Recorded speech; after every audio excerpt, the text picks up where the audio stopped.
Hey guys, welcome back to another video. This is gonna be the video of the last RP game that we played. I decided to make this as my last Call of War video on my channel. This RP game was played in August and early September. It's pretty damn short, but it was pretty sweet, or at least for a good bulk of it. Also, yeah, I haven't uploaded in a while, and I probably won't be anywhere in the near future. I'm basically focusing on my life and sorting things out. I don't really see much potential here on YouTube, and I really am not sure where this would go. And I have other things to focus on that are more important, so don't be expecting videos in the near future. That's for sure. This could be a couple months. But God really knows, if I do actually quit, I will make a video about it announcing that I won't be making any more videos. But until then, until I decide, I guess neither of us is gonna know. Anyway, enjoy this video. On day 3 a lot had already happened. Wars had already popped up, mostly from players invading AI countries, but also player-on-player wars. I had invaded the Baltics and taken them for myself by this point. As you can see, I am playing the USSR. I had already also started some industrialization, research, and have already taken big steps towards mobilizing my country for a scenario of total war. I decided to do this because of the last RP game that I played as the USSR, where I remade the Russian Empire. In that game I lost a war to Germany, especially due to my lack of mobilization and preparation for the war, even if it was at around day 7 or 8. That was a pretty big embarrassment. Japan had also invaded China, and I have fully befriended Mongolia. Germany had puppeted Poland, and even if I wanted Eastern Poland, I was unable to get it because Germany had disagreed to make that agreement. On day 5, Germany attacked me. No joke. They skipped France and the UK, probably because they were noobs, and went straight for me on day 5. Now, I don't know what you guys think when you hear a day 5 German invasion of the Soviet Union, but it was looking pretty damn grim, as you could expect.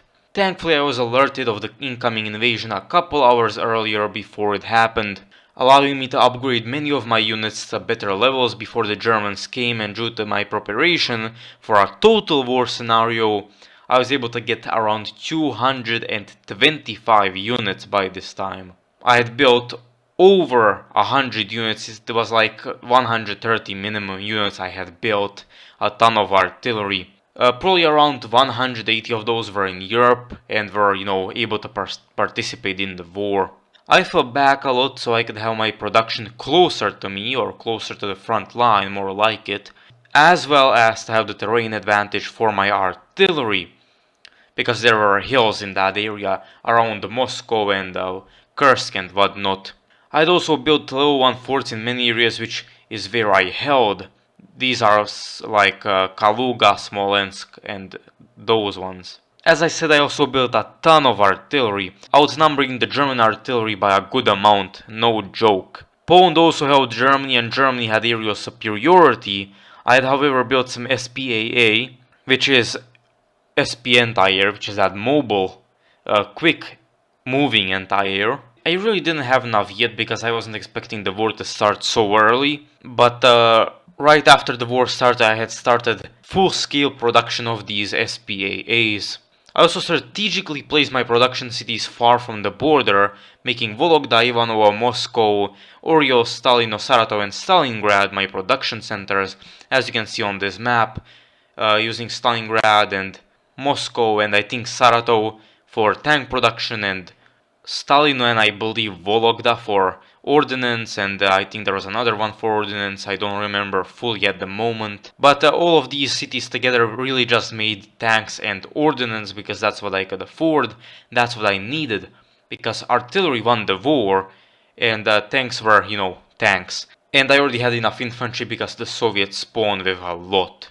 Now I will show some of the battles of the war that were significant. Here is the Battle of Moscow. This is the first part of it. I had not really had many forces in the area. Well, there were decent amounts, but you can only see them here. They were here in the south. And there was one bigger unit, as you can see, that's 11 units protecting Kaluga, and there are 16 in Smolensk, bombing some German units, as you can see.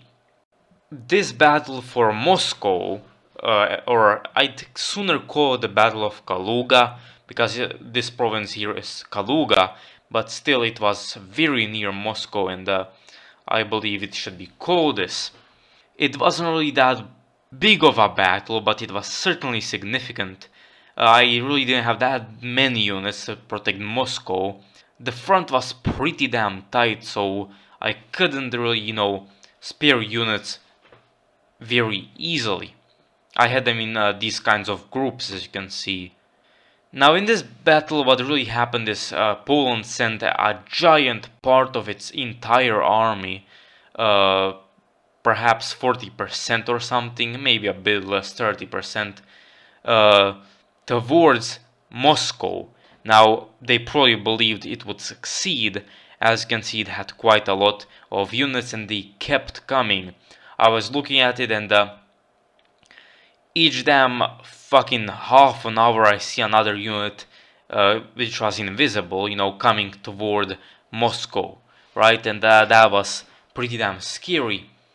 However, I used them offensively actually, because I had medium tanks which were quite capable of dealing with their forces, and they had certainly done so. I destroyed them. To say the least, this was a pretty big defeat for the Polish forces in the Soviet motherland. A great victory, as you can see.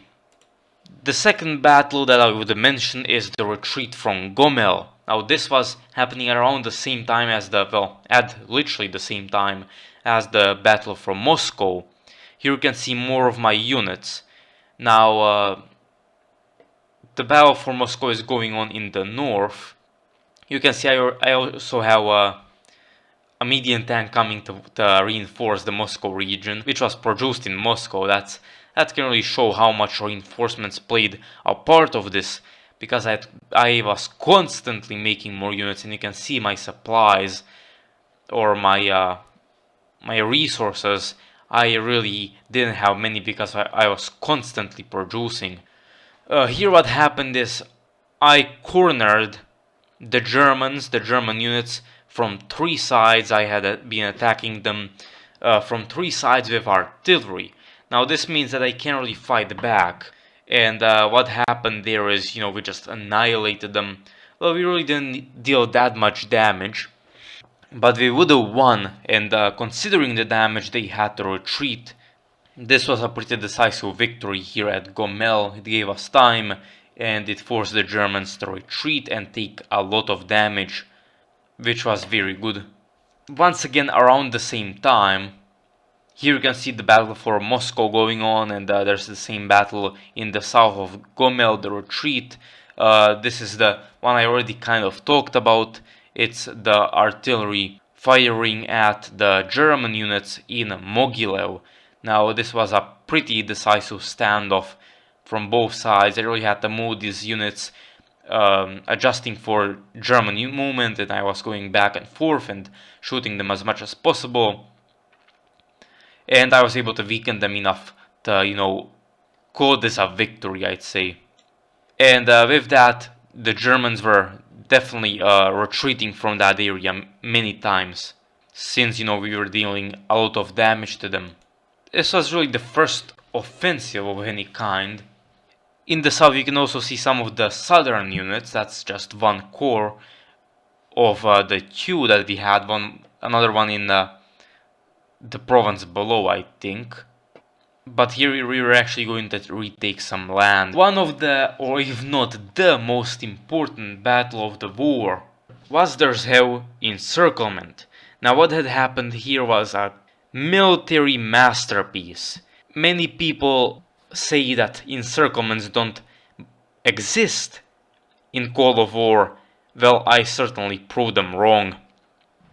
After to some extent securing the south, I was able to maneuver my units to basically do this encirclement. Now the way this happened was the Germans pushed in from the north. Now this happened because they saw that my center, and the provinces around Moscow were secured and heavily fortified, and we had many advantages there. So they sent some of their units to the north. This wasn't really that significant a force, it was some weaker units, really not that many units, and not really strong units. It was some Polish, as you can see, 9 Polish units. It was like basically the rest of the Polish army, or most of what was left, and then like 10 German units. Now, some more German units were involved in it, but this was the encircled force. It might have not been very powerful, but it was something that would give me a significant advantage if I won, if I had taken it out. So they sent these units from the north. They went through Nevel, through Rzeszów, which is the province here occupied, and they went to Kalinin, which is the province right next to it, on the right side, or on the east side, and they were coming close to Moscow. And this was a pretty giant battle, the Battle of Kalinin, which certainly had its importance. They had once again come close to Moscow. As you can see, there's firing rounds over here, pretty damn near the city. Those were their units firing at my units. They were really mostly just in the center of Kalinin. They didn't really move out too much. What I did there was I sent some units, and I used my units at Smolensk to my advantage and my units in the north, and I had separated them many times, and I had done all kinds of things, and I bombed these units, so I forced them to retreat from Kalinin, and I was encircling them from the south from Smolensk, so they had to pull back. As they were pulling back, I used forced march a lot, and I was able to get some reinforcements from the north, and I was able to capture Nevel, which is the province left to it. And I was able to get some infantry there, and I was able to take these 3 German infantry out in that armored car and all of that. And I was able to bomb these units, and I was able to attack them, and I was able to destroy them sometime later, as you can see. That was a giant military masterpiece what had happened there. It was a massive German defeat against the Soviet Union. After this I had begun pushing further.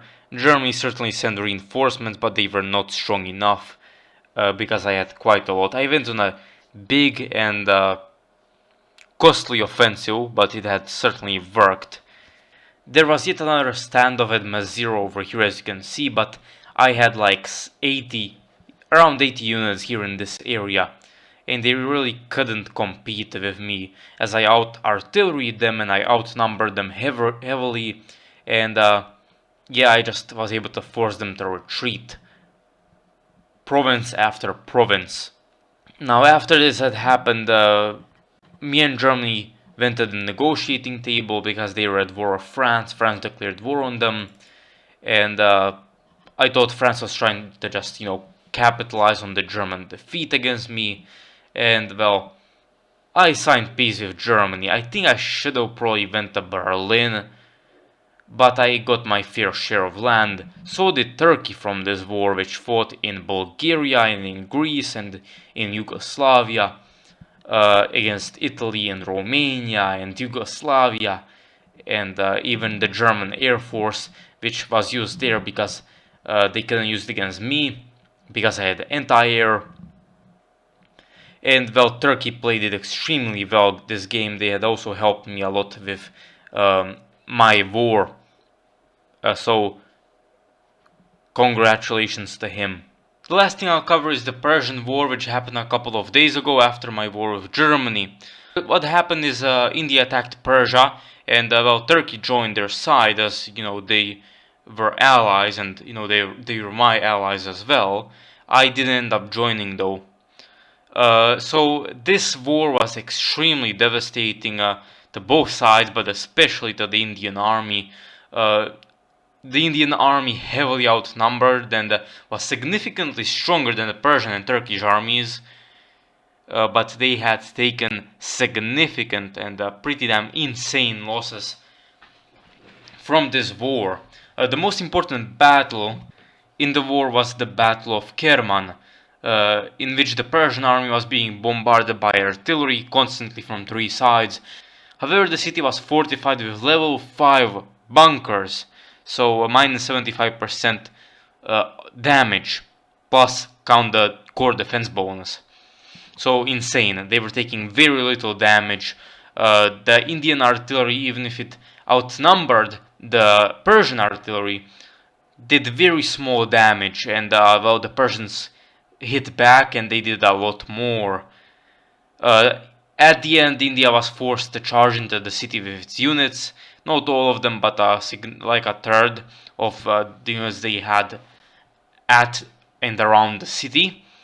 Once the forts were degraded a bit, of course, at which point, well, the city fell, and from there on Persia fell after a bit, but that battle was extremely costly for the Indian army, and this entire war greatly damaged and destroyed a significant part of the Indian army, and so yeah, that was certainly significant. The Battle of Kerman was certainly the most deadly battle that happened in this RP game. In that one battle, I think they had more casualties than my entire war with Germany. That's because, well, not many units died, and there was really just a lot of damage that happened on both sides instead of complete destruction, but still, that's pretty damn insane. Anyway, that's gonna be it for this video. Thanks for watching, and I might see you later. See ya!